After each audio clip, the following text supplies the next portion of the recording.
Kathy Kolb, a fixture on the Blaine City Council, decided not to seek re-election this year.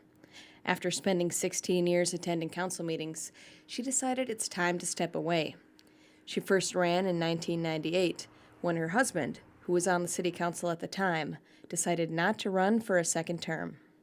The biggest thing at the time was the open space, because Blaine was potentially going to be really growing fast, and how we were going to preserve the parks, the green space, the water. And so that was probably the biggest reason why I got involved. But getting started in local politics was no small task. The first year was terrifying. In fact, Kathy says she may have never taken the plunge if it wasn't for her young daughter.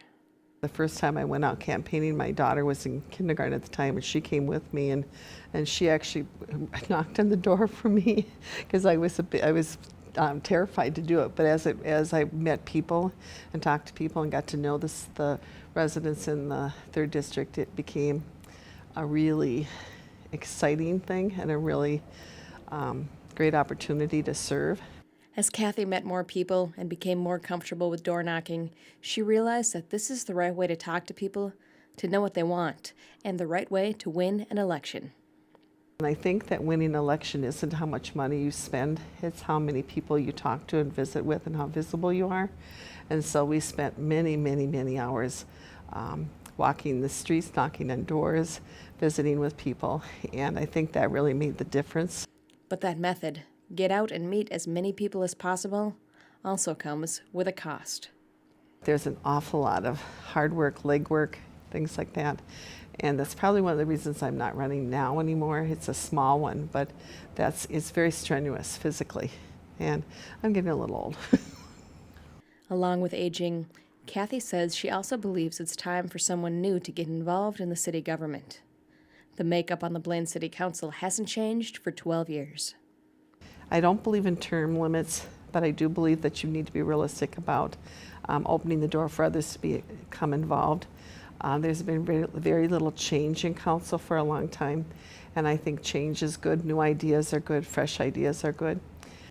In her years on the council, she has seen some drastic changes in the city. 65 alone has been incredible.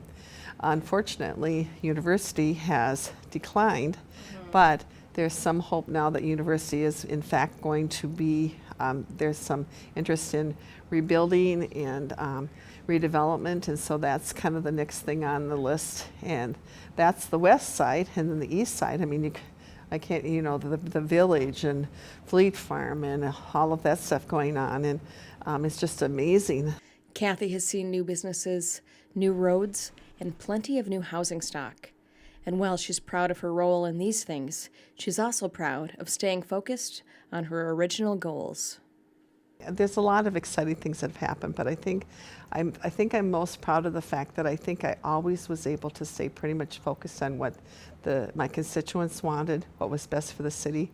It wasn't always what I wanted. I tried to listen, and I do think that what's happened in Blaine has not reflected anything that I wanted, but what the citizens had advocated for as far as the kind of growth and everything that's happened. I think I'm most proud of that, and I'm very, very proud of what's happened environmentally. The open space is incredible. I mean, the fact that the referendum passed, that we preserve so much green space. I mean, I think it's the vision that New York City had for Central Park, Minneapolis had for Theodore Wirth Parkway, things like that. It was a vision that will, many, many years into the future, be celebrated, the amount of parks and everything. So I think that's a really big thing. As she looks around the city, there is something that she had always hoped for that she never saw come to light.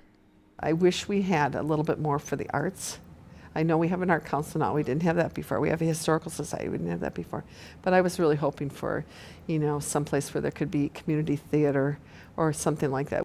Although she didn't get to see everything she wanted in the city, she says that she has tried to always keep her neighbors and the community as a whole in her mind with the decisions she has made throughout the years.